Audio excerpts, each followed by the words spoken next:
Der Showdown beim kriselnden Autogiganten VW ist ja bereits in vollem Gange. Und nun wurde bekannt, dass die Firmenspitze in Wolfsburg mindestens 3 Werke in Deutschland schließen will und plant außerdem Zehntausende Arbeitsplätze abzubauen. Als besonders gefährdet gilt das Werk in Osnabrück, das kürzlich einen erhofften Folgeauftrag von Porsche verloren hatte. Das erklärte die mächtige Konzernbetriebsratschefin Daniela Cavallo bei einer Mitarbeiterveranstaltung in Wolfsburg.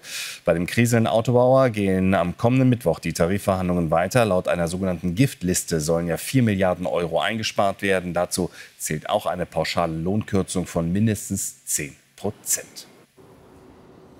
Und beim VW-Werk in Kassel ist für uns Greta Wagner. Also Greta, die Giftliste ist in Teilen nun veröffentlicht worden. Was genau droht Volkswagen, einem der Aushängeschilder der deutschen Wirtschaft?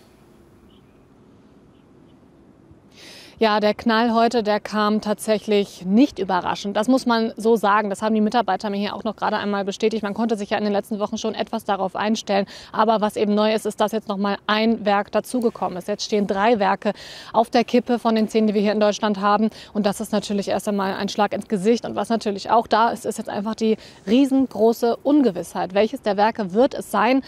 Ist dieses Werk hier betroffen? Sind es doch die anderen Werke? Also diese enorme Ungewissheit, die ist für die Mitarbeitenden natürlich jetzt hier wirklich eine Zerreißprobe. Und was ja die Betriebsratschefin Daniela Cavallo auch noch mal unterstrichen hat aus den Gesprächen mit der Konzernführung ist, dass sie davon ausgeht, dass keines der Werke, kein Mitarbeiter, kein Beschäftigter hier sich seines Jobs noch sicher sein kann, dass alles auf der Kippe steht, alles wird hinterfragt. Sie hat aber auch noch einmal gesagt, dass man kämpfen wird, dass man alles dafür tun wird für die Mitarbeitenden, damit sie sich halbwegs sicher sein können. Ich habe jetzt gerade auch noch einmal kurz vor dieser Schalte mit einem Mitarbeiter hier gesprochen, der eben aus dieser Sitzung hier herausgekommen ist und der auf mich sehr gefasst gewirkt hat, muss ich so sagen. Aber er hat auch gesagt, er ist schon so lange hier. Er hat 1990 hier angefangen, vor 34 Jahren. Und er hat mir erzählt, als ich damals hier angefangen habe, das war wie ein Beamtenstatus, dass man sich seines Jobs einfach sicher sein kann. Und dass er nie damit gerechnet hat, noch einmal in so eine Ungewissheit jetzt zu geraten, in der er jetzt gerade ist. Und er hat auch gesagt, wenn ich einen Verantwortlichen suchen müsste, dann wäre das für ihn die Politik. Denn mit der Energiewende, mit dem, dass man auf Elektromobilität gesetzt hat, hat man einfach diese Jobs, seinen Job, den Job seiner Kollegen und allen, die hier beschäftigt sind, gefährdet und bringt diese Menschen jetzt in diese Lage, in der sie gerade sind, nämlich, dass sie um ihre Jobs fürchten können. Und er hat auch noch einmal gesagt, früher haben alle nach Deutschland geschaut, auf das Industrieland Deutschland, und jetzt rennen wir dem allen noch hinterher.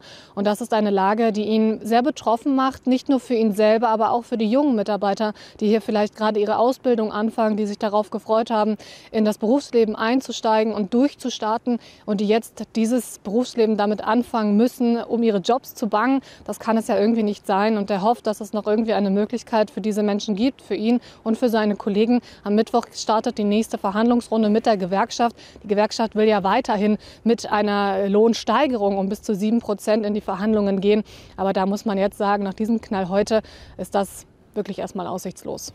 Ja, wie wird also die Politik darauf reagieren? Morgen ja die beiden Konkurrenzgipfel vom Kanzler und vom Finanzminister. Greta, danke erstmal für diese Eindrücke vom VW-Werk in Kassel.